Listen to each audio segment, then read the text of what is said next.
ছাত্রলীগ হয়তো ছাত্র শিবির হয়ে ফিরে এসে তারা বিভিন্ন সাধারণ শিক্ষার্থীদের উপর হামলা করতে পারে। বাংলাদেশের কোনো নারী শিক্ষার্থী অতীতে যেরকম ছাত্রলীগের কাছে নিরাপদ ছিল না, ভবিষ্যতেও তারা ছাত্র শিবিরের কাছে নিরাপদ থাকবে না। আমরা ছাত্রলীগের রাজনীতির মধ্যে ছাত্র শিবিরের অনুপ্রবেশ দেখেছি এবং আমরা তো এটিও মনে করছি যে ছাত্রলীগ হয়তো আবার ছাত্র শিবির হয়ে ফিরে আসে কিনা, যেহেতু একটি তাদের মধ্যে হচ্ছে যেটি দ্বিপাক্ষিক সম্পর্ক রয়েছে।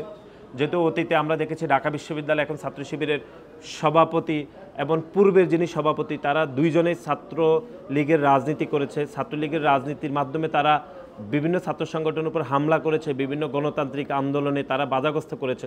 সুতরাং তাদের এই যে দ্বিপাক্ষিক সম্পর্ক রয়েছে সেটি আমরা হয়তো আশঙ্কা করছি যে ছাত্রলীগ হয়তো ছাত্র শিবির হয়ে ফিরে এসে তারা বিভিন্ন সাধারণ শিক্ষার্থীদের উপর হামলা করতে পারে। এবং চট্টগ্রামে একজন নারী শিক্ষার্থীর উপর যেরকম হামলা দেখেছে সেটি আমরা মনে করছি অতীতে ছাত্রলীগের সন্ত্রাসীরা যেরকম নারী শিক্ষার্থীদের উপর যেরকম হামলা করতো, আমরা ঢাকা বিশ্ববিদ্যালয়ে দেখেছি, জুলাই গণ অভ্যুত্থানের সময় দেখেছি, সেই ঘটনার পুনরাবৃত্তি হচ্ছে চট্টগ্রামের এই ঘটনা।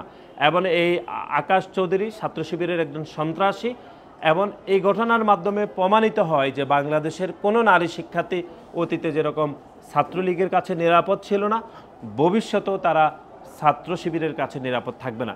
সুতরাং বাংলাদেশ জাতীয়তাবাদী ছাত্র দলের মধ্যে কোনো অনুপ্রবেশের কোনো ঘটনা ইনশাল্লাহ অতীতেও ছিল না, ভবিষ্যতেও ঘটবে না। কারণ বাংলাদেশ জাতীয়তাবাদী ছাত্র দল প্রকাশ্যে গণতান্ত্রিক রাজনীতি করতে পছন্দ করে, শিক্ষা ঐক্য প্রগতির পতাকাকে ধারণ করে, শহীদ রাষ্ট্রপতি জিয়াউর রহমানের আদর্শকে ধারণ করে আমরা যে রাজনীতি করছে সে আদর্শের রাজনীতিতে ছাত্র শিবিরের কোনো অনুপ্রবেশ থাকবে না বলে আমরা নিশ্চিত করছি।